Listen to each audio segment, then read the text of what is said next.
प्रज्ञा पोवळे, माझा कट्टा, powered by Barva skin therapy, bank of Maharashtra, चंदूकाका Saraf jewels, Sonai पशु आहार आणि MSCIT या विशेष कार्यक्रमात आपल्या सगळ्यांचं स्वागत। जिकडे सत्ता तिकडे पोळी, जिकडे टक्के तिकडे टोळी, ज्याचा पैसा त्याची सत्ता, पुन्हा पुन्हा हाच कित्ता।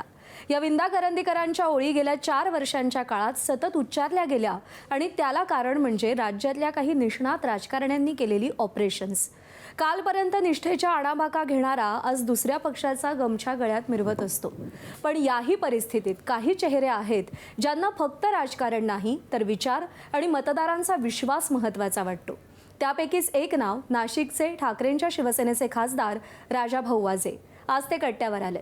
शिंदेंसोबत गेलेले खासदार प्रायव्हेट जेटनं आपापल्या मतदारसंघात गेले तर राजाभाऊ वाजे ट्रेननं दिल्लीहून नाशिकला आले आणि जेव्हा त्यांनी नाशिक रोड रेल्वे स्टेशनवर पाय ठेवला तेव्हा त्यांचं झालेलं जंगी स्वागत निष्ठेची किंमत सांगण्यासाठी पुरेसं होतं। कोट्यवधीच्या ऑफर्स त्यांनाही होत्या असं सांगितलं जातं, पण त्यांनी मतदारांचा लाख मोलाचा विश्वास निवडला।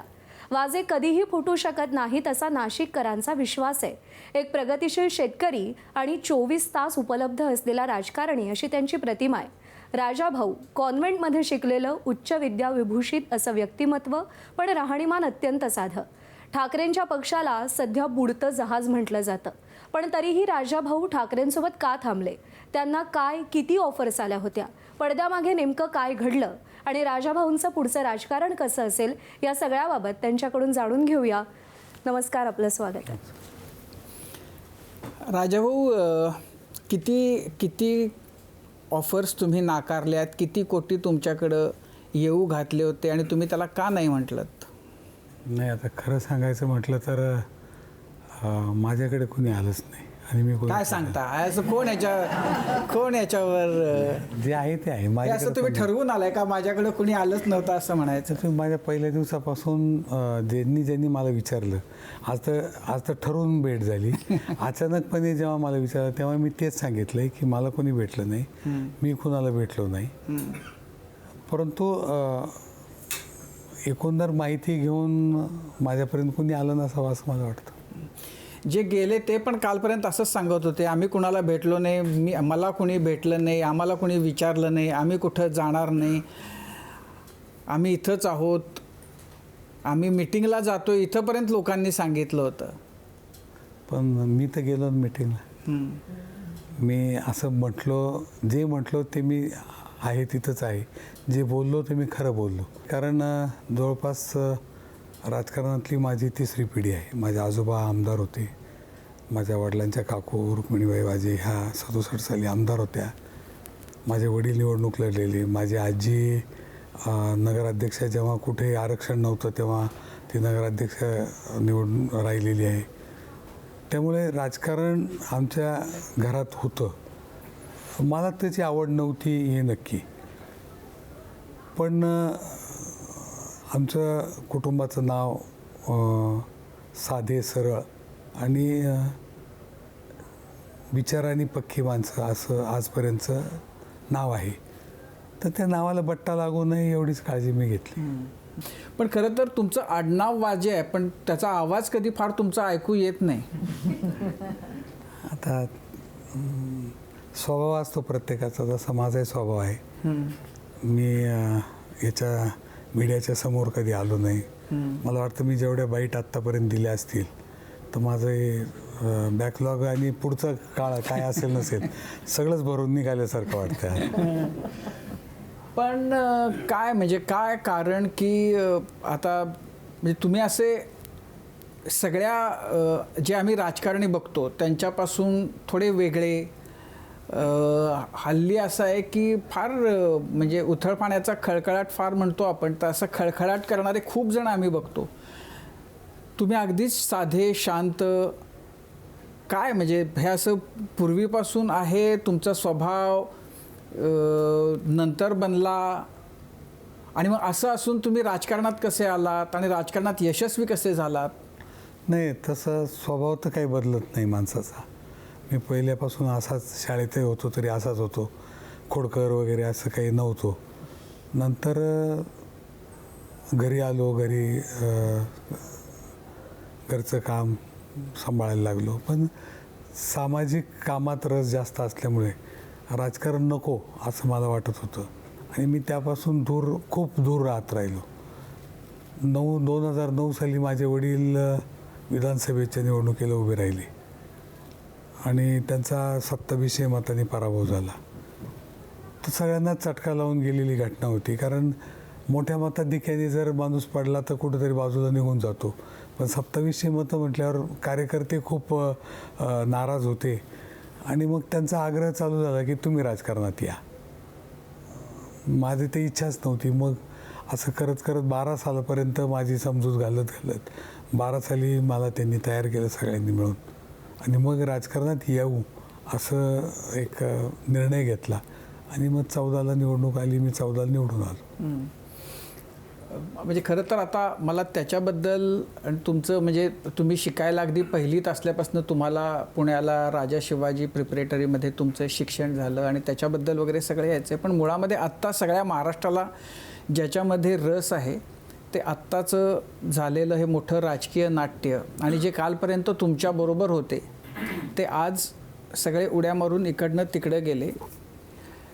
तुम्हाला याचा अंदाज कधी आला होता की असं काहीतरी घडू शकतं? मला असं बातम्या येत होत्या, चर्चा चालू होत्या, पण असं कधी वाटलं नाही असं होईल असं मला वाटलं नव्हतं. पण ते जेव्हा हे काही असं अचानक तर झालं नाही, हे गेल्या कित्येक काळापासून ऑपरेशन टायगरची चर्चा आहे, लोक जाणार अशा चर्चा आहेत, तर तुम्हाला तेव्हापासूनच त्याचा सुगावा असेल? नाही, चर्चा होत होत्या, बातम्या पाहत होतो, लोक भेटत होते, परंतु असं मला वाटलं नाही असं कधी होईल.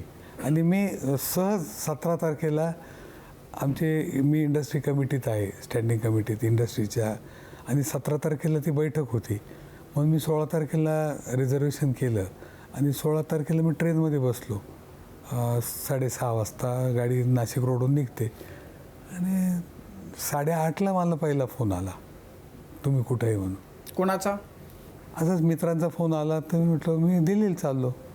तर इथं तर बातम्या वेगळ्या यायला लागल्या. तर म्हटलं नेमकं काय? तर म्हणे तुमचंही नाव येते, तुम्ही 6 खासदार फुटले, 7 खासदार फुटले असं. म्हटलं मला तर माहीत नाही, मी तर कमिटीच्या बैठकीला चाललो.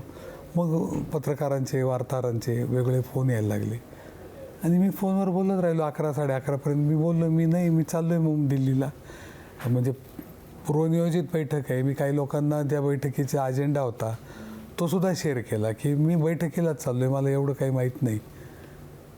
आणि मग सकाळी रेल्वे स्टेशनवर तर 2-3 चॅनलचे लोक तर डब्यातच शिरले आणि तिथंच मुलाखत चालू झाली. मी तिथंही सांगितलं, जे विचारात पक्कं होतं तेच सांगितलं की मी उद्धव बाळासाहेब ठाकरेंबरोबर आहे, होतो, राहील. त्यामुळे मला खूप काही विचारायची आवश्यकता नाही असं माझं वैयक्तिक मत होतं. मी ते सरळ सांगितलं. पण जे गेले ते कालपर्यंत तर तुमच्या बरोबर होते, तुमच्या रोजच्या उठण्या बसण्यातले, खाण्यापिण्यातले सगळीकडे तुम्ही बरोबर होतात. त्यांच्यापैकी कोणी तुम्हाला अरे आम्ही चाललोय चला असं नाही म्हटलं? मला कुणाचाच फोन आला नाही. म्हणजे खरी मला विशेष तुम्हाला याचं आनंद वाटतोय का दुःख वाटतंय? हा, चल म्हटलं नाही त्याचा आनंद वाटतो. कारण मला असं वाटतं की 1-1.5-2 वर्षात आम्ही बरोबर राहिलो. त्याच्यात त्यांना स्वभाव लक्षात आला असेल का हा रिझर्व्ड आहे, थोडा जास्त बोलत नाही, संध्याकाळी आपल्यावर कुणाकडे जात येत नाही. मी अधिवेशनाच्या काळात असलो तर माझं हाऊसचं काम संपल्यावर मी माझ्या रूमवर यायचो. त्यामुळे असं कुणाच्या संपर्कात खूप मी राहिलो नाही. त्याच्यामुळं मग एखाद्या त्यांना वाटत असेल की हा थोडा रिझर्व्ड आहे, याच्याशी बोलावं का नाही असं काही वाटलं असेल, म्हणून माझ्याशी कुणी बोललं नाही कधी. पण तुम्हाला जेव्हा ही मंडळी गेली तेव्हा तुम्हाला हे तर आपल्याला माहितीच होतं, आता काय फक्त ते सगळ्यांच्या समोर आलं अशी भावना झाली का तुम्हालाही काहीसा धक्का बसला? चर्चा होत होत्या 2 वर्षापासून, मी तर ऐकतच होतो. दिल्लीत तर तिथले पत्रकार, तिथले चॅनलचे काय ब्युरो चीफ वगैरे ते येऊन भेटायचे. ऑपरेशन टायगरचं काय झालं, तुम्ही जाणार का, तुम्ही जाणार का, दर अधिवेशनाला ते चालायचं. पण मी त्यांना सरळ सांगायचो की मी जाणार नाही, मी इथंच आहे, मी इथंच राहणार आहे. पण त्या दिवशी मला एवढं म्हणजे सिरियसनेस आहे, नेहमीप्रमाणे बातम्या असाव्यात असं मला वाटलं. पण मी स्टेशनच्या बाहेर निघाल्यावर मला अनिल भाऊंचा फोन आला का तुम्ही स्टेशनवर उतरले असं आम्ही टी व्हीवरती पाहिलं. तर मी म्हटलं हो. तो म्हणे मग राऊत साहेबांच्या बंगल्यावर या पत्रकार परिषदेत. मी फ्लॅटवर जे टॅक्सीला सांगितलं होतं का फ्लॅटवर जायचं, तर त्याला फक्त ते रिडायरेक्ट केलं आणि मी राऊत साहेबांच्या बंगल्यावर गेलो. तेव्हा मला त्याची ग्रॅव्हिटी लक्षात आली की हे कुठपर्यंत पोहोचलंय. तोपर्यंत माझ्या नेहमीच्याच चर्चा आहेत तसं ही एक चर्चा असावी असं मला वाटलं. पण या 6 जणांपैकी कुणीही तुमच्याशी बोललं नाही? नाही, माझ्याशी कोणाशी चर्चाच झाली नाही. असं मी माझी जागाही अशी एका बाजूलाच होती लोकसभेत बसण्याची, आणि मी बाजूलाच बसत होतो. तुम्ही आत्ता ज्या आवाजाच्या पट्टीमध्ये सांगताय आणि ज्या पद्धतीनं सांगताय त्याच्यावरनं असं एखाद्याला वाटेलही की तुम्ही म्हणताय ते खरं सांगताय. मी खरंच सांगतोय. पण तुम्हाला ते माहितीच नव्हतं, तुमच्याशी कुणी बोललंच नव्हतं, तुमच्याशी कुणीच बोललं नाही, याच्यावर मीच काय कुणीच विश्वास नाही ठेवणार. आता याच्यापेक्षा मी काय करू? आता परत तेच होतं की विश्वास व्यक्त. असं कसं होईल की तुमच्या बरोबरचे रोजचे 2 वर्षाच्या बरोबर ज्यांच्या बरोबर होतात त्यांच्यातलं कुणीही तुम्हाला काही बोललं नाही? एकनाथ शिंदे आणि तुमचे पण संबंध 2014ला आलात तेव्हापासून तुमचे खूप चांगले जवळचे मित्रत्वाचे संबंध होते, तर तुम्हाला त्यांनी विचारलं नाही? श्रीकांत शिंदे आणि तुम्ही अनेकदा तुम्ही कार्यक्रमांमध्ये वगैरेही असता, त्यांनी तुम्हाला विचारलं नाही? असं कसं शक्य आहे? काय माहिती आहे का, एकनाथ शिंदे साहेब मी आमदार असताना मंत्री होते, ते आमचे नेते होते. मित्रत्वाचे संबंध नेत्याचे आणि कार्यकर्त्यांचे राहू शकत नाही. ते नेते होते, ते सांगितलं ते आम्ही ऐकत होतो. किंवा आमचं काही स्नेहाचे संबंध होते. स्नेहाचे, आता तुम्ही कोणताही शब्द वापरा, पण मी त्यांचा मित्र होऊ शकत नाही. स्नेह होता. परंतु नंतर 14 नंतर 19ला मी निवडणूक हारलो आणि मग मी परत 5 वर्ष कोणाच्या संपर्कात राहिलो नाही. मी मतदारसंघातच थांबलो. त्यामुळे कोणाच्या संपर्कात असं खूप आलोच नाही. नंतर 24ला माझी तयारी मला वाटत होतं की आपण विधानसभेची निवडणूक लढू. मी लोकसभेची मागणी केली नव्हती, माझी तेवढी ताकदही नव्हती की एवढा मोठा मतदारसंघ, पण आर्थिक ताकदही त्याला लागते. पण अचानक मी टी व्हीवरच पाहिलं की माझं नाव आलं यादीमध्ये. मी मागणी केली नव्हती उमेदवाराची, माझं यादीत नाव आलं. मग तिथून पुढं परत निवडणुकीला सुरुवात झाली तसं. आणि जे आता जे 6 जण गेले, तर यांचा संपर्कात राहायसारखं माझं काहीच काम नव्हतं. म्हणजे त्यांच्या आधीच्या याच्यात माझा संपर्क नव्हता. जी ओळख होती ती नवीनच ओळख होती 2 वर्षाची. आणि माझा थोडा स्वभाव, कुणी रिझर्व्ह म्हणतं, कुणी काय असेल, खूप संपर्कात आल्याशिवाय किंवा खूप ज्याला आम्ही गावठी भाषेत घसरट झाल्याशिवाय मी जास्त बोलत नाही. त्याच्यामुळे मी थोडं अजूनही त्यांच्याशी एवढी घसरट माझी एवढी झाली नव्हती की ते माझ्याशी बोलतील आणि मी खूप मोकळेपणाने त्यांच्याशी चर्चा करेल. असं वातावरण आमच्यामध्ये आत्ता तरी नव्हतं, अजून नव्हतं. मला वाटलं हळूहळू आपण खूप जवळ येऊ, परंतु आता ते बाजूला गेले, आता मी कसं जवळ जाणार? पण तुम्हाला या सगळ्यांमध्ये सगळ्यात नवल कोणाचं वाटलं? कोण गेलं त्याचं तुम्हाला सगळ्यात नवल वाटलं? नाही, आता तसं पाहायला गेलं तर माझा संपर्क काही कुणाशी जास्त नव्हता या आधी. परंतु आम्ही नाव ऐकून, बंडूभाऊचं होतं, ते 3ऱ्या टर्मचे खासदार आहेत, आणि मागच्या वेळेस जेव्हा खासदार फुटले तेव्हा ते ठाम राहिले, किंवा ओमराजे होते ते ठाम राहिले, तेव्हाची चर्चा होती. त्याच्यामुळे मला कधी असं वाटलंच नाही की हे 6 होतील आणि बाजूला जातील. कारण हे 2 होते, बाकीच्या 4 काय नाही, पण हे 2 जण तरी. त्यांचा माझा संपर्कच नव्हता, बाकीच्यांचा माझा संपर्क नव्हता. आणि ह्या 2 जणांचा जे ट्रॅक रेकॉर्ड होतं त्याप्रमाणे तसंच असणार ना. मग शेवटी माणूस काय विचार करून काय बोलणार, की मागचं जे पाहतो, आता समजा माझ्याकडे पाहताना यांचे वडील काय करत होते, यांचे आजोबा काय करत होते, यांची आजी काय, तुम्ही जसं विचारलं तसं मागचंच विचारतात ना. मागचं विचारतात, यांचं बॅकग्राऊंड काय हे तर आपण पाहतो. तसं ते बॅकग्राऊंड जर पाहिलं तर असं कधी होईल असं मला तरी वाटलं नव्हतं. नाही, पण तुमच्याबद्दल म्हणजे मला तर तुमच्या आजी नगराध्यक्षा होत्या सिन्नरच्या, आणि संयुक्त महाराष्ट्राच्या चळवळीमध्ये त्यांना तुरुंगवासही भोगावा लागला होता. हे तुमच्याकडं म्हणजे हे जे राजकारण म्हणू आपण किंवा समाजासाठी काहीतरी करण्याचं आहे ते आलं कुठून? म्हणजे आजी आजोबा ते काय करायचे? नाही, माझे आजोबा व्हिडिओ उद्योजक होते, शेती करणारे होते आणि समाजकारणात जास्त रस घेतलेली माणसं होते. ते आमदार होते, 62 साली ते आमदार झाले होते. माझी आजी गावातलीच असल्यामुळे, सिन्नरमधलीच असल्यामुळे तिचा संपर्क सगळ्यांशी होता. म्हणजे माहेर तेच आणि सासरे तेच असल्यामुळे संपर्क सगळ्यांशी होता. आणि थोडं तिच्याकडून मला जास्त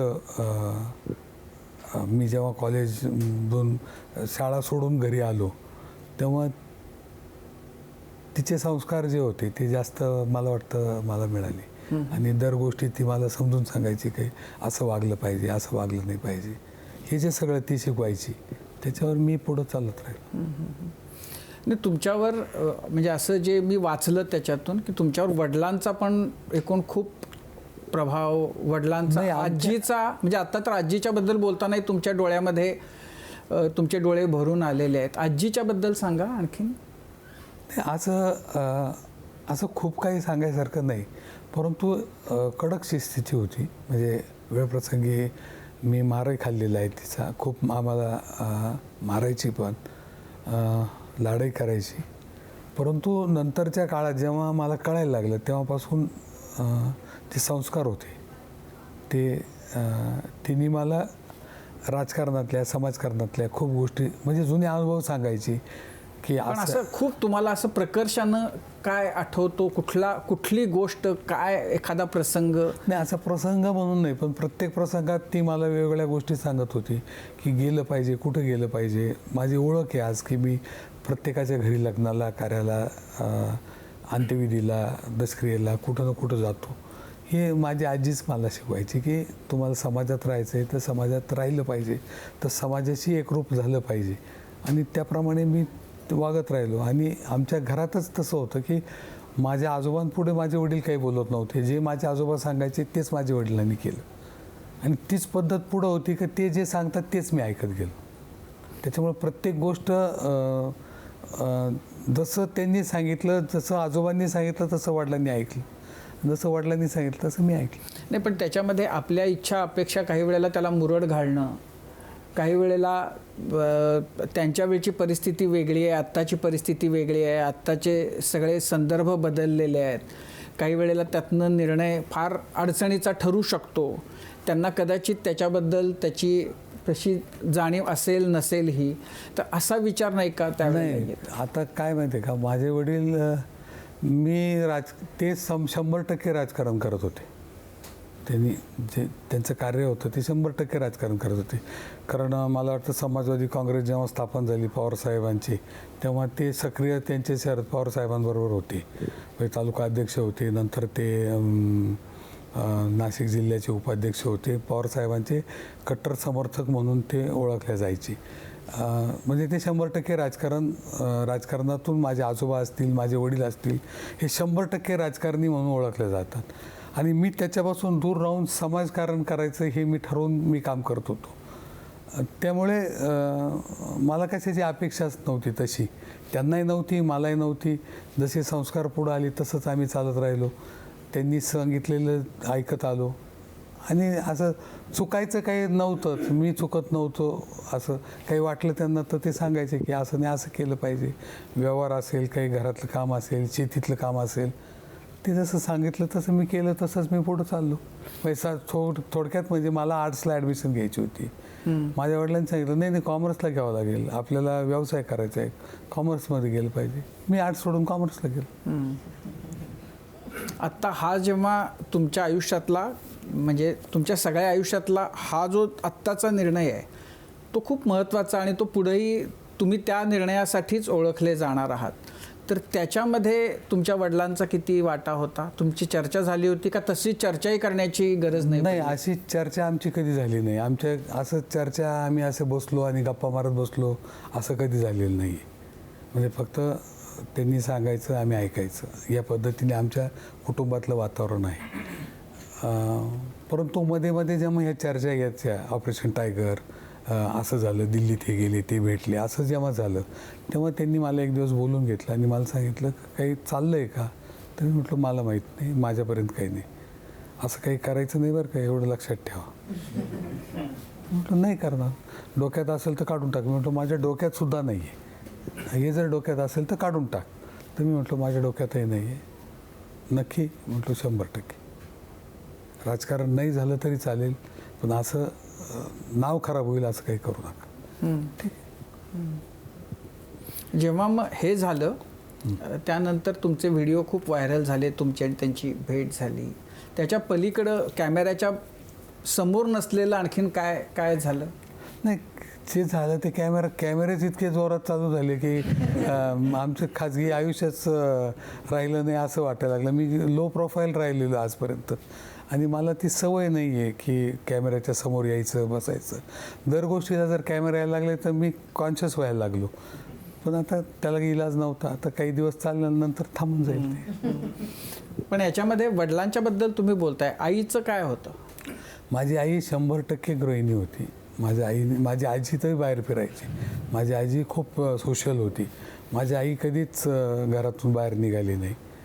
ती आम्हाला सांभाळलं, कुटुंबात सांभाळलं, एवढंच काम केलं. एक दीड वर्षापूर्वी ती गेली, तोपर्यंत कुटुंबात सांभाळायचं एवढंच तिने काम केलं. तुम्ही खासदार झालेलं बघितलं, पण तुम्हाला अगदी तुम्ही पहिलीमध्ये असताना तुम्हाला पुण्याला शिकायला ठेवलं, तर त्या शाळेच्या तुमच्याबद्दल सांगा. हर्षवर्धन पाटील तुमचे सहपाठी तुमच्याबरोबर होते. काय होते दिवस ते? नाही, आता हॉस्टेलमध्ये ती मिलिटरी स्कूल होती, हॉस्टेलमध्ये होतो. कडक शिस्तीत 10 वर्ष मी काढली, 71 ते 81. परंतु खूप छान दिवस होते. मी आज सिन्नरहून जेव्हा घेऊन जायचे तेव्हा म्हणजे फार त्रासदायक होत असेल ते? नाही, असं काही सुरुवातीला 1-2 वर्ष जाताना आम्ही सुरुवातीला मग थोडं दुःखदायक असायचं. मग आईजवळ बसणं, आजीजवळ बसणं, 1-2-3 वर्ष तसं जाणवलं फक्त, 2री-3रीपर्यंत. नंतर आपल्याला माहिती आहे आपल्याला जावंच लागणार आहे, तर रडून काय करणार आहे आपण. मग आम्ही जायचो, एसटीत बसून दिलं का जायचो. अच्छा, एकटंच जायचं? हां, कुणीतरी यायचं सोडायला. तिकडून येताना मी एकटा यायचो. बरं, म्हणजे इतक्या लहान वयात? हां, मग आम्हाला 3री-4थीपर्यंत कोणीतरी घेऊन जायचं. कधी जर जमलं तर वडील यायचे सोडायला, नाही नंतर तर एस टीनेच आम्हाला कन्सेशनचा पास शाळा द्यायची. आम्ही तिकडून बसताना बॅग पेटी, आमची पेटी मोठी पेटी असायची, ती टाकायची एस टीवर आणि घरी यायचो. जाताना एस टीत बसलं की शाळेत जायचो. वर्षातून 2दा जायचं आणि 2दा यायचं, असं 4 वेळेचाच कार्यक्रम होता. असं आधीमध्ये येत नव्हतं कधी. आणि कोण होते त्यावेळेला तुमच्याबरोबर? हर्षवर्धन होते. आणि हर्षवर्धन पाटील माझ्याबरोबर ॲडमिशन आम्ही 71 साली बरोबर घेतली होती, पण ते 2रीत होते, मी 1लीत होतो. नंतर आता बरेच आहेत, पण आता ही नावाजलेले निलय नाईक आहे, हर्षवर्धन पाटील आहे. एक गोव्यात मिनिस्टर झाले होते प्रवीण झांटे, तो मी बरोबर होतो. आम्ही आता बाकी त्यांची नावं सांगून काय करू आता असं. पण त्यांना कोणाला, आता माझा मित्र मागच्या पंधरवड्यात मला भेटायला आला होता, शैलेश पवार पुण्याचा, त्याच्या मुलाला घेऊन आला होता नाशिकला. काही काम असेल मला भेटतो. त्यालाही विश्वास बसत नव्हता का हा माणूस आमदार कसा झाला, खासदार कसं झाला. आमच्या शाळेतले जे माझ्या कॉन्टॅक्टमध्ये आहेत, जी मला भेटली नंतर, ते प्रत्येकाला म्हणजे अविश्वसनीय गोष्ट आहे की हा आमदार कसा झाला किंवा खासदार कसा झाला. का इतके तुम्ही वर्गामध्ये शांत? असंच तेव्हाही तसंच होतो ना, आता तसाच आहे. राजाभाऊ, शिवसेनेला बंडखोरीचा मोठा इतिहास आहे. बंडू शिंगरे, हेमचंद्र गुप्ते, छगन भुजबळ, राज ठाकरे, नारायण राणे, अनेक नावं घेता येतील. पण आजच्या काळात बंडखोरी अगदी सहज झाली आहे, ती वैयक्तिक हेवादेवावर आली आहे. एक राजकारणाचा वारसा असलेला माणूस जो आज खासदार आहे, तो या बंडखोरीकडे कसा बघतो आणि आजच्या मतदाराला तो काय सांगेल? नाही, आता आजच्या मतदाराला मी सांगावं असं काही नाही आहे, परंतु मला असं वाटतं की आपण ज्या पद्धतीने ज्या विचारधारेतून निवडून आलेलो आहोत, कमीत कमी ती टर्म संपेपर्यंत तरी त्या विचारधारेशी प्रामाणिक राहिलं पाहिजे. हेच एवढंच माझं मत आहे. बाकी जास्त मी बोलणार नाही, कारण तुम्ही जे नावं घेतली ती इतक्या मोठ्या लोकांची नावं घेतली की मी त्यांच्याबद्दल बोलू शकणार नाही. पण आज एक खासदार म्हणून तुमचं एक स्वतःचं मत आहे, का घडतंय? म्हणजे तुम्ही तर तिथे आहात, तुमच्या आजूबाजूला हे घडतंय, जर ते विश्व तुम्ही जवळून बघताय तर ते लोकांना समजायला हवं या माध्यमातून, म्हणून हा प्रश्न विचारतो. आता का होतंय तर आता मला असं वाटतं की ज्यांनी केलं त्यांना विचारलं तर जास्त सोपं होईल.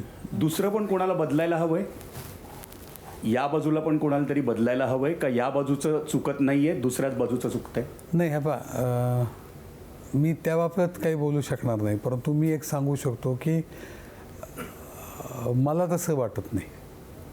कुणाला काय वाटतं हा प्रत्येकाचं वैयक्तिक मत बरोबर, आहे. हे तुमचं मत. मला वाटतं तसं काही मला काही कारण नाही. नाही, पण याच्यातलं सगळ्यात महत्त्वाचं जे कारण सांगितलं गेलं आत्ता, दर खेपेला कारणं सांगितली जातात आणि काहीतरी निमित्त शोधली जातात. या खेपेला असं आहे की विकासाचा निधीच मिळत नाही. तर याबद्दलची काय स्थिती आहे? तुम्ही विरोधी पक्षातले खासदार आहात, काय आहे विकास निधीच्या बद्दलचं वास्तव? याच्यात आम्हाला खासदार म्हणून जो खासदार निधी मिळतो, ज्याला आपण त्यांच्या ह्याच्यात MP लॅड म्हणतात, MP लोकल डेव्हलपमेंट काहीतरी एरिया डेव्हलपमेंट, तो फंड आहे. तर 5 कोटी रुपये वर्षाला मिळतात. त्याच्यातून 10 लाख रुपये आमचे ॲडमिनिस्ट्रेटिव्ह चार्जेस म्हणून कापल्या जातात. 4,90,00,000 कामं सुचवायचे आणि ते करून घ्यायचे, एवढा निधी आम्हाला मिळतो. आणि काही जिल्हा नियोजनांमधून जे पैसे खासदारांना मिळतात तर ते आता एकदम बंद झालेले, ते मिळत नाहीत. ते विरोधकांना द्यायचे नाही असं ठरवलं आहे असं ते सांगतात आणि देत नाहीत. दुसरं काय म्हणून. पण जी आकडेवारी बाहेर आली त्यानुसार प्रत्येकाला 18 कोटी 14 कोटी त्याच्यातले खर्च काही टक्केच खर्च झालेले होते. आणि त्याचं कारण ओमराजेंकडून वेगळं देण्यात आलं असं काही नसतं. 1 लाख पर बूथ असतं. हे नेमकं काय आहे? कशा पद्धतीचं हे वापर तुम्हाला करायचं असतं? नाही, आता ह्याच्यात जे आहे ते असं आहे की 5 कोटी वर्षाला मिळतात.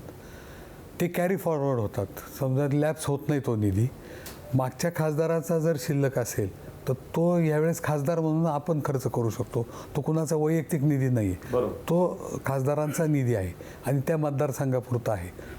आता फक्त विषय असा आहे की काम जेव्हा आपण सुचवतो त्याच्यानंतर त्याचं प्रशासकीय मान्यता होती, त्याच्यानंतर वर्क ऑर्डर होती, याच्यात काही काळ जातो. आणि मग ते काम होताना, ते पूर्ण करताना जो वेळ लागतो, अवधी लागतो, तो जर आपण गृहीत धरला तर 7, 8, 10 महिने एका कामाला लागायला पाहिजे, असं एक सर्वसामान्यपणे आपण पाहतो. परंतु मध्येच निवडणुका आल्या, आचारसंहिता आली, काम थोडं लांबलं, प्रशासकीय मान्यता मिळायलाच उशीर झाला 2 महिने, नंतर पुढचं सगळं परत लांबत गेलं. याच्यात काही होतं. आणि पूर्वी असं होतं की जेव्हा खासदारांनी सुचवलं, जर मी एजन्सी जिल्हा परिषद दिली तर जिल्हा परिषदेकडे पैसे वर्ग होत होते आणि जेव्हा काम पूर्ण होईल तेव्हा जिल्हा परिषदेकडून ते पैसे त्या माणसाला किंवा कॉन्ट्रॅक्टरला मिळत होते. परंतु आता बदल असा केला की एक साक्षी पोर्टल म्हणून एक पोर्टल केंद्र सरकारने डेव्हलप केलं. त्याच्यात काम सुचवायचं, ते कलेक्टरनी प्रशासकीय मान्यता दिल्यावर त्यांची मंजुरी आल्यानंतर ते जे पैसे त्या कॉन्ट्रॅक्टरला मिळणार आहे ते डायरेक्ट त्या कॉन्ट्रॅक्टरला मिळतात काम पूर्ण झाल्यावर. तर त्यामुळे कॉन्ट्रॅक्टरनी काम पूर्ण नाही केलं तोपर्यंत ते पैसे अखर्चित असे दिसतात. कामं चालू असतात, थोडं काही राहिलं असेल तरीसुद्धा ते आता आमच्याकडून सर्वसामान्यपणे खासदारांकडून वर्षाचे 5 कोटी रुपये खर्च करायला किती वेळ लागतो? एकेका गावाला 10-10 लाख रुपये दिले म्हटले तरी एक 10 गावांना दिले तर 1 कोटी संपतात. आमचे पत्र संपून जातात, पैसे आमच्याकडचा निधी आम्ही पत्र दिलेला संपून जातो. परंतु जे प्रशासकीय गोष्टी होतात त्याच्यामुळे ते दिसताना तसं दिसतंय की खर्चच झाला नाही. म्हणजे प्रत्यक्षामध्ये ते कामं दिलेली असतात, पूर्ण जोपर्यंत होत नाहीत आणि ते पैसे ट्रान्सफर होत नाहीत तोपर्यंत ते ते तसेच दिसतात, पडून तसेच राहिले असे दिसतात. दिसतात. पूर्वी ते डिपार्टमेंट वाईज जायचे. समजा मी महापालिकेचं काम दिलं तर ते पैसे महापालिकेकडे जायचे. म्हणजे त्यामुळे तुमच्याकडनं पैसे संपले असं ते याच्यात दिसायचं. परंतु आता केंद्र सरकारने ज्या पोर्टलमध्ये मध्ये कोणती एजन्सी नाही, तुम्ही फक्त इथं टेंडर करा, काम ज्यांनी पूर्ण केलं त्या कॉन्ट्रॅक्टरला डायरेक्ट त्याच्यातून पैसे मिळतात. म्हणून त्याचं काम पूर्ण झाल्याशिवाय पैसे मिळत नाही. आता मी माझं उदाहरण सांगतो. मी पहिल्या वर्षी एका नाशिकच्या दवाखान्याला साहित्य घेण्यासाठी 30 लाख रुपयाचा निधी दिला होता. वर्क ऑर्डर आता मागच्या महिन्यात झाली, जेव्हा निवडणुका जाऊन महापौर बसले तेव्हा वर्क ऑर्डर झाली. अजून ते मटेरियल त्या दवाखान्यात गेलं नाही, त्याच्यामुळे ते 30 लाख तर अजून तसेच आहेत. म्हणजे माझ्या दृष्टीने माझे पैसे संपले, माझा निधी संपला. परंतु तुम्ही जर चेक केलं, आकडेवारी पाहिली तर ते तसं दिसतं. मग तुम्हाला माहीत नसेल की तुम्ही जसं हे पाहता तसं सर्वसामान्य लोकसुद्धा हे पाहतात आणि आम्हाला ट्रोल करतात. याला खासदार निधीसुद्धा खर्च करता येत नाही, इतका नालायक खासदार आहे असं सुद्धा लिहून लिहितात खाली. ते आता प्रत्येक माणूस प्रत्येकाला सांगू शकत नाही या गोष्टी. राजाभाऊ, खरं तर 17 आणि 18 जून या 2 दिवस प्रचंड घडामोडी घडत होत्या. 17ला ती एक पत्रकार परिषद झाली दिल्लीत, ज्यात तुम्ही दिसला. तुम्हाला तुमच्या पक्षप्रमुखांचा किंवा आदित्य ठाकरेंचा फोन आला त्यानंतर किंवा 18 तारखेनंतर काय म्हणाले ते तुम्हाला? नाही, काही नाही. उद्धव साहेबांचा मला पत्रकार परिषद झाल्या फोन आला. तर मला म्हणे तुमचं अभिनंदन. तर मी म्हटलो कशाबद्दलचं? तर त्यांनी सांगितलं की तुम्ही जो निर्णय घेतला त्याच्याबद्दल मी वैयक्तिक तुमचे अभिनंदन करतो. तर म्हटलं माझं कर्तव्य आहे, तुम्ही अभिनंदन करायची मला आवश्यकता नाही. तर म्हणे अभिनंदन का करायचं? म्हणजे माझं लॉजिक असं आहे की त्या पक्षाने मला आमदार केलं. 19 साली मला पुन्हा तिकीट दिलं, मी कमी पडलो, मी निवडून नाही येऊ शकलो, मी 2000 मतांनी पराभूत झालो 19 साली.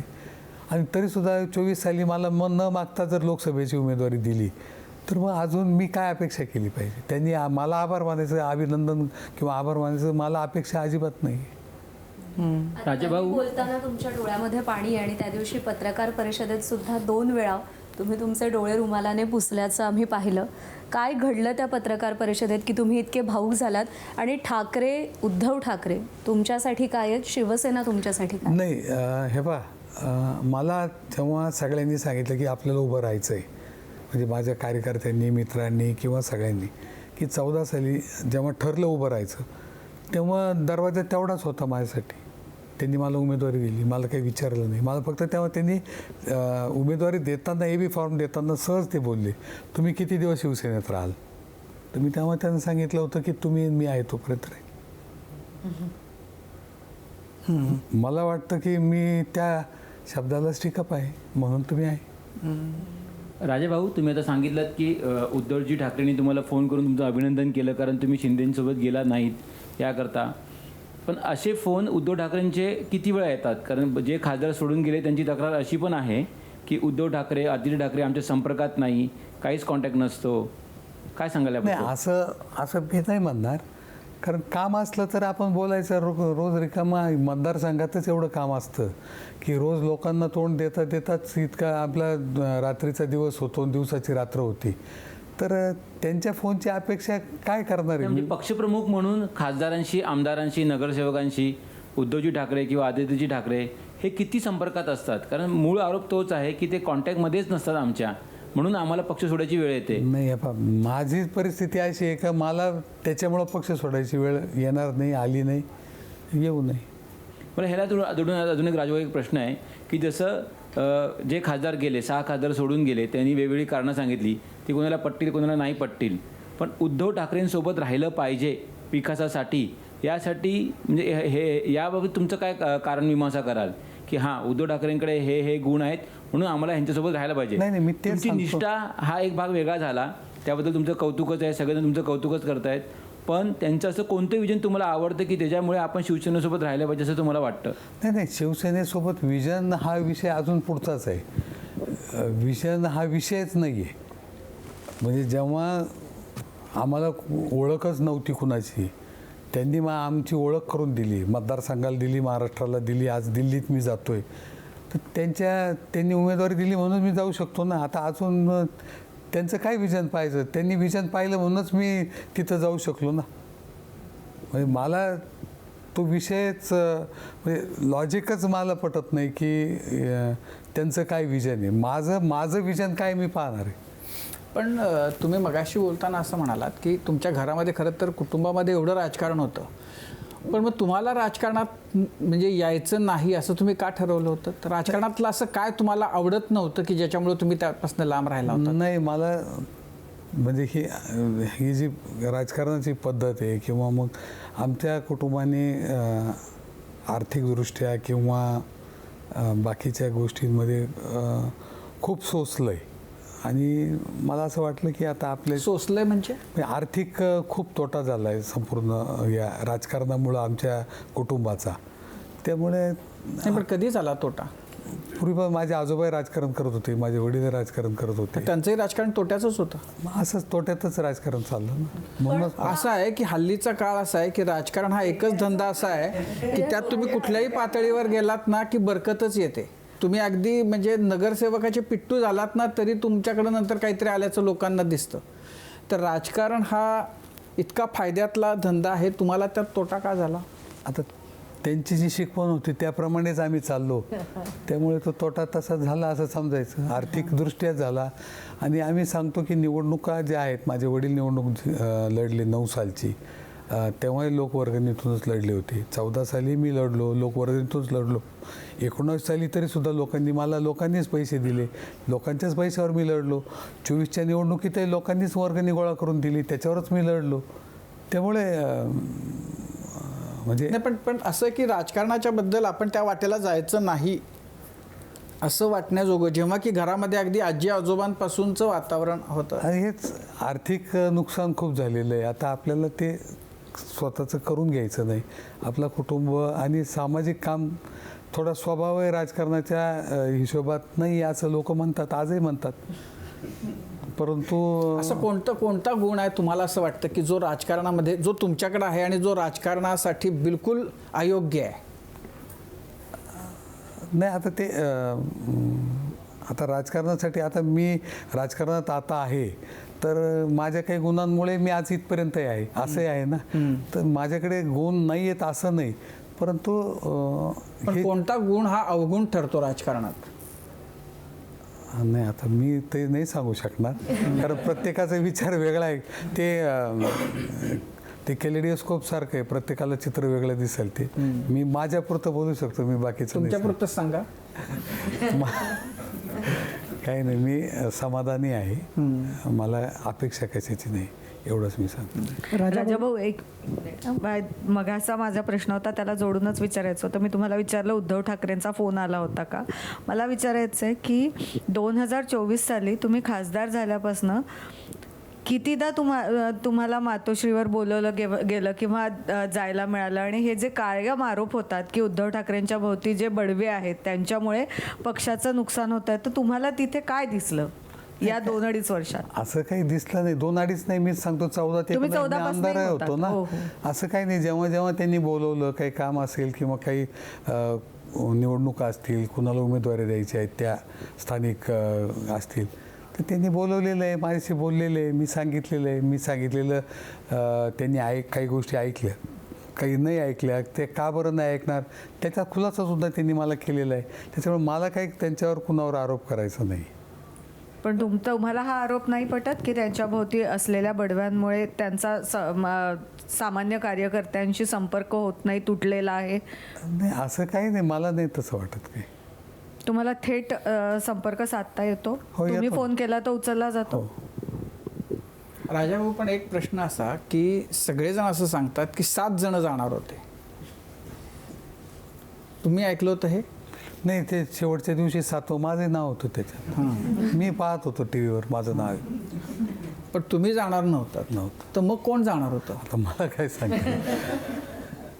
मग असं आहे की जर तुम्ही जाणार नव्हता तर मग आता असं आहे की लोकांच्या नजर एक तर अरविंद सावंत किंवा अनिल देसाई यांच्यापैकी कोण जाणार होता असं? नाही, आता सांगणारे काय सांगत होते मला माहीत नाही, परंतु मी जाणार नव्हतो आणि ते दोघं जाणार नसावेत म्हणूनच ते राहिलेत ना. ज्यांना जायचं असेल ते त्या दिवशीच गेले असते कुणाला. आता हे राजकीय गमती आहेत. मला असं वाटतं की काहीतरी अविश्वास तयार करणं, काहीतरी नवीन करण्यासारखं आहे. सातवं नाव येत असेल. आता सातवा फुटूही कसा शकतो असाही मला प्रश्न पडतो. एकाला फुटून नाही चालणार आता दोघांना आता पुन्हा दोघांना फुटावं लागेल.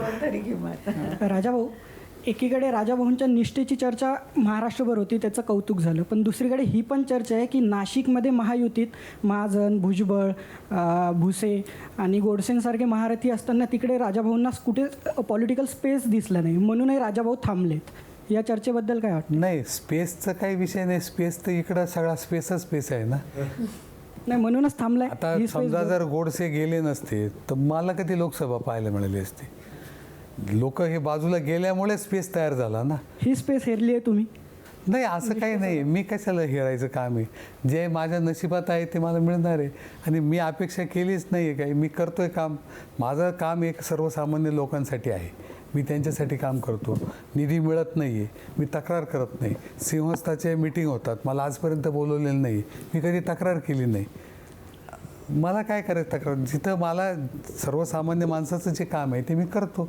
मला वाटतं मी आनंदाने करतो. पण असं तुम्हाला वाटत नाही की जर तुम्ही खासदार आहात आणि जर सिंहस्थाच्या मिटिंगला तुम्हाला बोलवलं जात नसेल तर हे अत्यंत अन्याय्य आहे, अत्यंत चुकीचं आहे. तर त्याच्याबद्दल गप्प राहणं हा कसा काय पर्याय असू शकतो? त्याच्याबद्दल तर ताडताड बोललं पाहिजे. कोणाशी बोललं पाहिजे? जे बोलवत नाहीत त्यांना बोललं त्यांना पाहिजे. ते तर बोलवतच नाही, त्यांच्याशी काय. म्हणजे मला आठवतं की 14 ते 19 मी आमदार होतो. मी सिन्नरचा आमदार होतो. म्हणजे नाशिकच्या कुंभमेळ्याचा त्याचा काही संबंध नव्हता. परंतु तरी देवेंद्रजी मुख्यमंत्री होते, त्यांनी कोणतीही मीटिंग बोलवली तर मला सुद्धा निमंत्रण असायचं. म्हणजे काही संबंध नसताना नागपूरला मीटिंग असली तरी मी नागपूरला मीटिंगला जायचो, काहीच कारण नाही. आणि आता जर ठरवून बोलवायचंच नाही म्हटल्यावर आता त्याला काय करणार आहे? तुम्ही जर ज्याच्याकडे न्याय मागायचा आहे तो जर अन्याय करणार असेल तर मग न्याय कोणाकडे मागायचा हा प्रश्न आहे ना. पण गप्प राहण्यापेक्षा म्हणजे तुम्ही तर आता खासदार आहात, तुम्ही जिथं उभा राहाल बोलायला तिथं त्याच्याबद्दल त्याची दखल घेतली जाऊ शकते. नाही, जिथं लोकांमध्ये मी बोलू शकतो, मी लोकांमध्ये बोलतोय. परंतु बाकी कुणाशी बोलायचं? ज्यांनी ठरवूनच ठेवलं की यांना बोलवायचं नाही त्यांच्याशी मी कशाला बोलायला जाईल? नाही, पण तुम्ही असं विचारूही शकता ना, जाब विचारू शकता की तुम्ही असं कसं खासदाराला डावलू शकता म्हणून. हां, आता ही गोष्ट आता मी आज शिकलो. परत मी पुढं कसं काय? राजाभाऊ, तुम्ही आत्ता बोलता विनयच्या प्रश्नावर म्हणालात की माझ्या नशिबात नव्हतं ते मला मिळणारच नाही. माझ्या नशिबात आहे ते मला मिळणार. तुमच्या बरोबर 2 बुवयांच्या मध्ये असलेल्या टिळा, या सगळ्या गोष्टी तुमच्यावर घरच्यापेक्षा अध्यात्माचे देखील संस्कार आहेत असं समज लक्षात येते.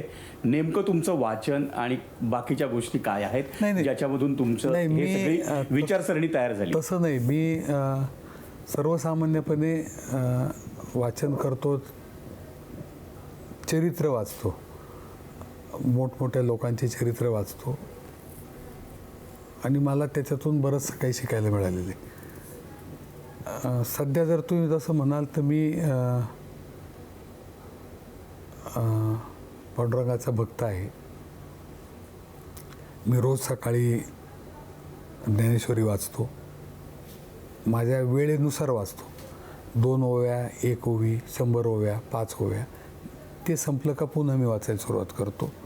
आणि त्याबरोबरीने बाकीचे जे ग्रंथ आहेत किंवा जोग महाराजांनी संपादित केली तुकाराम महाराजांची गाथा आहे, खंदारकर महाराजांची गाथा आहे, नाथ महाराजांचं भागवत आहे किंवा आता नामदेव महाराजांची गाथा सध्या मी वाचतो. पण ज्ञानेश्वरीबरोबर ते वाचन करतो मी रोज सकाळी एक 10 मिनटं, 15 मिनटं, अर्धा तास, जसे मला वेळ असेल तसं मी वाचतो. तो एक माझ्यासाठी एक आधार आहे असं मला वाटतं. त्याच्याबरोबर मगाशी बोलताना तुम्ही वीणा गवाणकरांच्या एक होता कारभारबद्दल बोलत होता.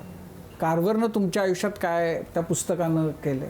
नाही, लोकांची चांगलं कसं वागायला पाहिजे मला वाटतं ते त्या पुस्तकांनी मला शिकवलं.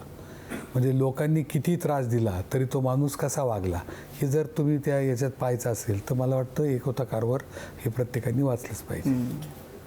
राजाभाऊ 2024च्या लोकसभेच्या आधी तुम्ही ठाकरेंसोबत राहण्याचा निर्णय घेतला. त्याचा तुम्हाला म्हणजे पॉलिटिकली पण जनतेनं तुमची साथ दिली, लोकांनी तुम्हाला वर्गणी देऊन निवडून आणलं. परत आता तुम्ही परत एकदा ठाकरेंसोबतच राहण्याचा निर्णय घेतलेला आहे. नाशिकच्या जनतेबद्दल तुम्हाला काय वाटते? तुमच्या या निर्णयामध्ये जे मतदार आहेत ते पुढच्या टर्मला तुमच्यासोबत किती असतील?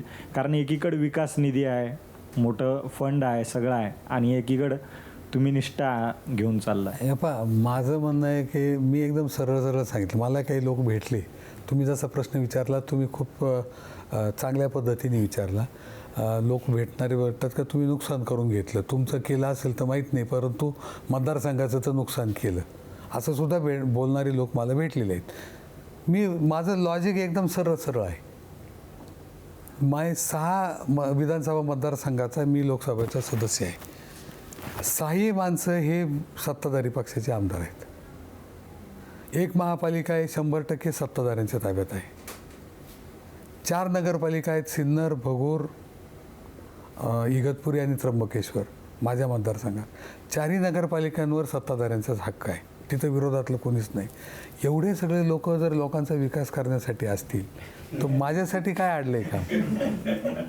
माझं काम फक्त सर्वसामान्य लोकांचा, ज्यांचा आवाज कोणी ऐकत नाही, ते माझ्याकडे येतात, त्यांचं काम मी करतो. पण ओमराजेंनी हेच कारण दिलं होतं की मी निवडून येतोय पण माझा कार्यकर्ता मला निवडून आणता येत नाही. जरी तुमची वैयक्तिक महत्त्वाकांक्षा नसेल पण कार्यकर्त्यांसाठी तुम्हाला वाटत नाही का की हा निर्णय घ्यावा लागेल? पहा, मग विरोधात कोणी बसायचंच नाही का? मग आता ही लोकशाही चालणार आहे का नाही? जर आता लोकांना काय माहिती का निवडून आल्यानंतर कोण सत्तेत बसणार आहे? हे जर लोकांना आधीच माहीत असतं तर आम्ही पडलोच असतो, आम्ही निवडूनच नसतो आलो. शेवटी कुणीतरी निवडून येणार आहे आणि तो तुम्हाला कुणालाच माहीत नाही आपण कोण सत्तेत बसणार आहे. जर 240 जागा जर मोदी साहेबांना मिळाल्या नसत्या, BJPला मिळाल्या नसत्या, कमी मिळाल्या असत्या 31-40 जागा, तर आम्ही सत्तेतले खासदार राहिलो असतो. असं कोण म्हणू शकतं की हे सत्तेतलेच माणसं निवडून येताना कोणी ठरवतं का हा सत्तेत बसणार आहे का विरोधात बसणार आहे? निकाल लागल्यानंतर समजतं की कोण काय होणार आहे.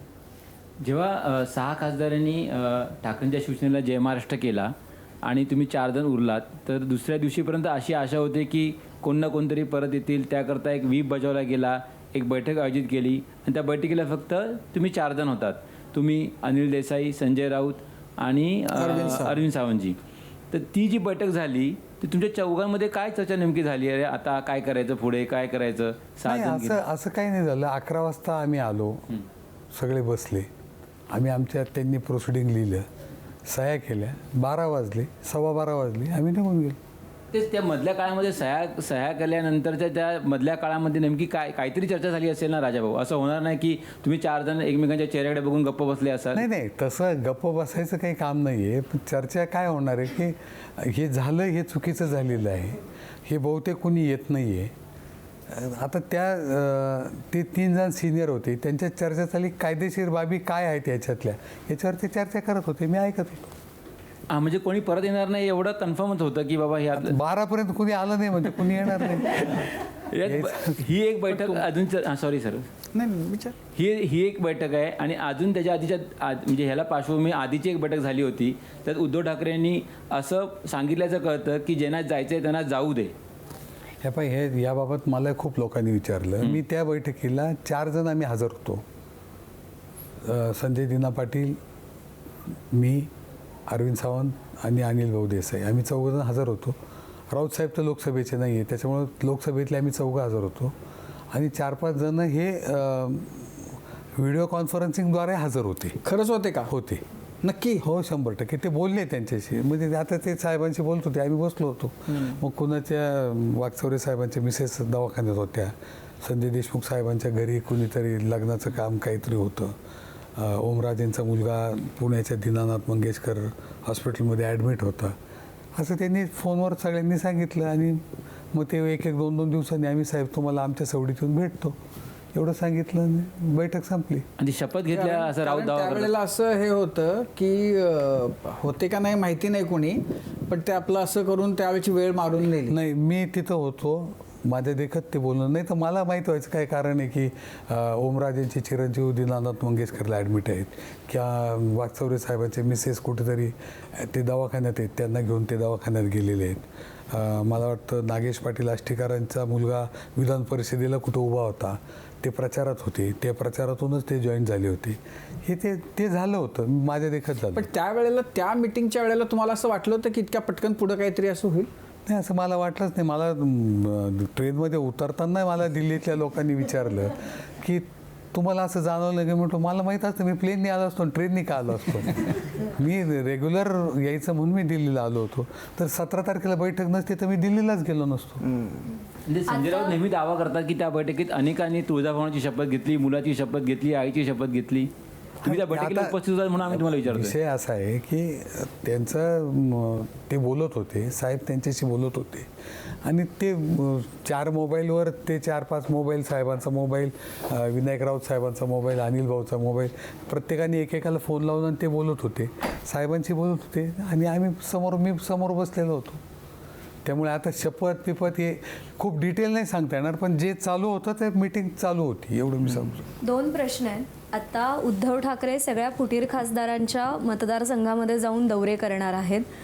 हे जर ऑपरेशन टायगरच्या आधी केलं असतं, त्या मतदारसंघामध्ये जाऊन खासदारांशी बोलून तिथे स्थानिक पातळीवर पक्ष संघटना बांधणी मजबूत केली असती तर हे टाळता आलं असतं का?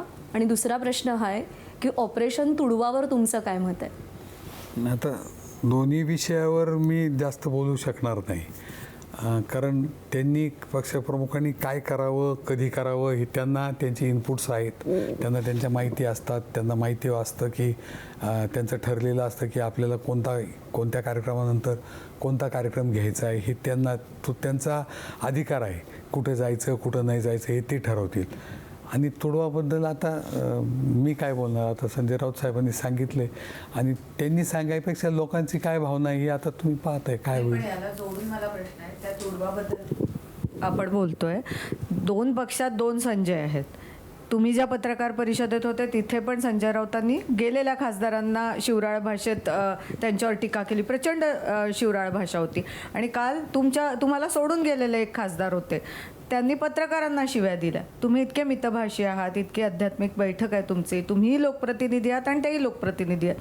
हे सगळं चाललेलं असताना कसं वाटतं तुम्हाला? हे बघताय तुम्ही सगळं. मी आता तुम्हाला सांगितलं ना, कॅलेडिओस्कोप सारखं पाहायचं प्रत्येकाने. पण हे कॅलिडिओस्कोप सारखं नाही ना बघू शकत राजाभाऊ.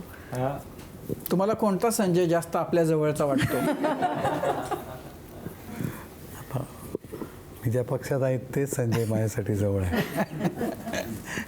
राजाभाऊ, तुम्ही सांगितलं की राजकारणामध्ये तुमच्या परिवाराचं खूप आर्थिक लॉस झालेला आहे. आम्ही काही गोष्टी पण ऐकलेल्या आहेत की बाजार समितीमध्ये तुम्ही लायब्ररी ओपन केलेली आहे आणि तुमचे वडील म्हणतात की आम्ही व्यावसायिक राजकारणी नाही, आम्ही सामाजिक आहे. नेमकं आज महाराष्ट्राच्या जनतेला कळू द्या की तुम्ही कोणते सामाजिक कार्य करता ज्याच्यातून तुमचं एवढं जनसंपर्क बनलेला आहे आणि तुम्ही खासदार झालेला. नाही, असं खूप काही सामाजिक काम खूप काही केलं, असं कॉन्क्रीट काही केलं असं मी असं म्हणत नाही. परंतु सर्वसामान्य लोकांबरोबर राहणं, त्यांच्या अडीअडचणीला त्यांच्या मागे उभं राहणं हे मला वाटतं हे आमचं कर्तव्य आहे. आणि काही असेल, अर्ध्या रात्री फोन केला तर आम्ही तिथं हजर राहतो. त्यांच्या अडचणीला, दुःखाला, सुखाला काही प्रॉब्लेम असला तरी आजही रात्री 12ला 1ला फोन आला तर माझा फोन 24 तास चालू असतो. किती वाजताही फोन आला तर मी उठून जातो. मला बोलवलं त्या ठिकाणी मी जातो. आणि मला वाटतं की हे मी असं सांगू शकणार नाही मी काय सामाजिक काम करतो, परंतु तुमच्या सर्वसामान्य एखाद्या माणसाच्यासाठी त्यावेळी हाक मारल्यावर कोणीतरी उभं राहणं मला वाटतं हे सगळ्यात मोठं काम त्याला वाटतं. आणि म्हणून तो जोडला जातो. आणि मग असे जोडून तो कारवा बंद का गया तसा कारवा झाला. आणि सिन्नरमध्ये हे झालं होतं. मला लोकसभेची उमेदवारी मिळाली, मी तसा अपरिचित होतो तिकडच्या भागात. सिन्नरचा एक माणूस आहे, इथपर्यंत होतो, मोठा मतदारसंघ येतो. परंतु जे आपण म्हणतो की वाऱ्या हाती माप असतं, हवा सुटते की चांगला माणूस, तसं वाऱ्या हाती माप होतं. ते वाऱ्या हाती माप चाललं, वातावरण तसं होतं. लोकांचे आशीर्वाद मिळाले, मी खासदार झालो. आणि मला वाटतं की ज्या पक्षाने मला गेलं, ज्या लोकांनी ज्या पक्षाला मतदान केलं, काही राजाभाऊंना केलं, काही मशालीवर केलं, या सगळ्यांचं मिळून मला वाटतं मी तिथं थांबलं पाहिजे म्हणून मी थांबलो. याला जोडून एक प्रश्न आहे की आता तुम्ही सांगितलं की तुम्ही 24/7 अवेलेबल असता. आज हायवेवरती कुठेही अपघात झाला रात्री बेरात्री तरीसुद्धा तुम्हाला फोन केला जातो, तुम्ही तिकडे धावत जाता. 2024मध्ये अशाच काही अपघातग्रस्त लोकांनी आणि त्यांच्या नातेवाईकांनी तुमच्या प्रचारामध्ये सहभाग घेतला होता असंही ऐकलं होतं, त्याबद्दल थोडं सांगा ना. नाही असं कारण इतक्या घटना आता एवढ्यात काय झालं की माझ्यात बदल नाही झाला, पण लोकांना असं वाटतं का हा खासदार झाला, हा मोठा झाला. पण माझे फोन यायचे ह्या कामासाठी मला वाटतं खूप कमी झालेत. नाही तर 24पर्यंत तर खूप फोन येत होते. म्हणजे एखाद्या वेळेस पोलिसांना लवकर समजत नव्हतं, एवढं लवकर मला समजायचं. परंतु खूप लोक असे होते आणि लक्षात राहायसारखं खूप काही नाही आहे. आपण करावं आणि सोडून द्यावं या पद्धतीने मी काम केलं. परंतु एक ॲक्सिडेंट मला वाटतं की एक 7-8 महिन्यापूर्वी निवडणुकीचा झाला होता शिर्डी रोडला, आणि त्याच्यात बरेच जण असे एक्सपायर झाले होते, काही दवाखान्यात होते. आणि मग मी त्यांना मला जे काही करता येईल ते मी त्यांच्यासाठी केलं होतं. तर ते लोक आले होते, मला वाटतं ह्या ठाणे जिल्ह्यातले काही लोक होते, पालघर जिल्ह्यातले काही लोक होते, काही लातूरकडचे लोक. त्या ॲक्सिडेंटच्या वेळेस काही मी त्यांना मदत केली होती. काही बारामतीचे लोक होते, आले होते. आता राजाभाऊ, मला तुम्हाला हा प्रश्न विचारायचा आहे की तुम्ही आता ज्या पक्षात आहात शिवसेनेमध्ये, त्याला आता भरपूर धक्के बसलेले आहेत, खास करून ठाकरे गटाला. तर आता तुम्हाला या ठाकरे गटाचं भविष्य काय वाटतंय? म्हणजे हा पक्ष नवीन झेप घेईल की कोणत्या आता दुसऱ्या पक्षासोबत विलीन होईल? आणि अजून एक त्याला जोडून प्रश्न आहे की तुम्हाला त्या पक्षातल्या पुढच्या पिढीबद्दल, पुढची जी फळी आहे तरुण नेत्यांची, तर त्याबद्दल काय वाटतं? त्यांनी काय करावं? नाही, आता हे माझं 100% एकच मत आहे. म्हणजे मी माझ्याबरोबरच्या काम करणाऱ्या सर्व जे सोडून गेले, त्यांना सोडून राहिलेल्या सगळ्यांना एकच सांगतो की मेहनत करणं हे आपल्या हातात आहे. निवडून येणं न येणं हे लोकांचं मत आहे. आणि कोणताही चमत्कार आपल्या पक्षाला काहीतरी करेल असं काही नाही, आपल्याला मेहनत करावं लागणार आहे. आणि म्हणून आम्ही सगळेजण मेहनत करतो आहे. जे आता आमचे 15 नगरसेवक सिन्नरमध्ये आहेत किंवा 15 नगरसेवक नाशिक महापालिकेत निवडून आलेले आहेत किंवा जे इच्छुक आहेत, मी प्रत्येकाला एकच सांगतो की आपल्याला प्रचंड मेहनत करावं लागणार आहे. आपल्याला लोकांचा विश्वास संपादन करावं लागणार आहे आणि आपल्याला निवडणुकींना सामोरं जावं लागणार आहे. त्याच्याशिवाय आपण टिकू शकत नाही आणि म्हणून आम्ही मेहनत करतो आहे. जे पक्षाला सोडून गेलेत ते उद्धव ठाकरेंबद्दल बरंच काही बोलतायत, तर तुम्ही अनुभवले उद्धव ठाकरे कसे आहेत? नाही, मी एका शब्दात सांगायचं म्हणजे जेंटलमन आहे. बाकी जास्त काय बोलण्याचं काय. या गप्पा सगळ्या संपवताना राजाभाऊ, तुमच्या बोलण्यातनं मगाशी 2-3 जणांच्याबद्दल खूप म्हणजे अगदी कृतज्ञतापूर्वक तुम्ही त्यांचा उल्लेख केलात. एक तुमची आजी, एक आजोबा आणि वडील. तर या तिघांचे तुमच्यावर, त्यांच्याकडनं तुम्ही काय शिकलात? आजीनं तुम्हाला काय दिलं, वडिलांनी काय दिलं, आजोबांनी काय दिलं, त्याच्यावर आपण या गप्पा थांबवूया. मला वाटतं आजोबांनी समाजाप्रती आपल्याला काहीतरी देणं लागतो आपण. त्याच्यामुळे समाजाला जेवढं काही तुम्हाला देता येईल, तुम्हाला 2 पैसे मिळाले त्याच्यातले काहीतरी तुम्हाला त्या समाजासाठी खर्च करावं लागणार आहेत. हे माझ्या आजोबांनी शिकवलं. सर्वसामान्य लोकांमध्ये कसं राहिलं पाहिजे, कसं वागलं पाहिजे ते माझ्या आजीने शिकवलं. आणि तुमचे तत्त्व न सोडता तुम्हाला चालवं लागणार आहे, तीच तुमची किंमत ठरणार आहे, हे माझ्या आईवडिलांनी शिकवलं. थँक्यू. खरं तर असं म्हणतात की निष्ठा ही खूप महत्त्वाची असते जेव्हा तुम्ही राजकारणात येता तेव्हा, आणि त्याच निष्ठेशी निष्ठा ठेवून तुम्ही पुढचं तुमचं राजकारण करताय. शिवसेना ज्यावेळी स्थापन झाली त्यावेळी बाळासाहेबांनी एक सूत्र ठरवलं होतं की 80% समाजकारण आणि 20% राजकारण. काळानुरूप कदाचित हे समीकरण बदलत गेलं असेल, पण तुमच्या राजकारणामध्ये हे समीकरण आजही जिवंत आम्हाला पाहायला मिळतं आहे. साधी बागेत बाकडं बसवली तरीसुद्धा त्याच्यावरती जाहिरातबाजी केली जाते. तुम्ही मात्र केलेलं काम कृष्णार्पणमस्तू म्हणून सोडून देताय. एक शेर आहे की वफादारी एक ऐसा जज्बा है जो कभी बिकता नहीं, ये वो चिराग है जो आंधियों में बुझता नहीं. सध्या ठाकरेंच्या शिवसेनेवरती ऑपरेशन टायगरचं वादळ घोंगावतंय. 3.0ची चर्चा सुरू झाली आहे.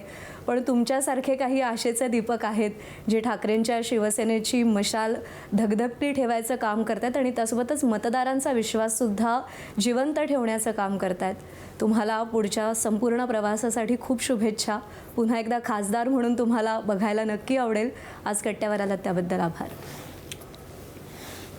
आणि यासोबतच माझा कट्टा powered by Barva skin therapy, bank of Maharashtra, चंदूकाका Saraf jewels, Sonai पशु आहार आणि MSCIT या विशेष कार्यक्रमात आत्ता इथेच थांबूया. प्रत्येक बातमीच्या अपडेटसाठी पाहत रहा ABP माझा.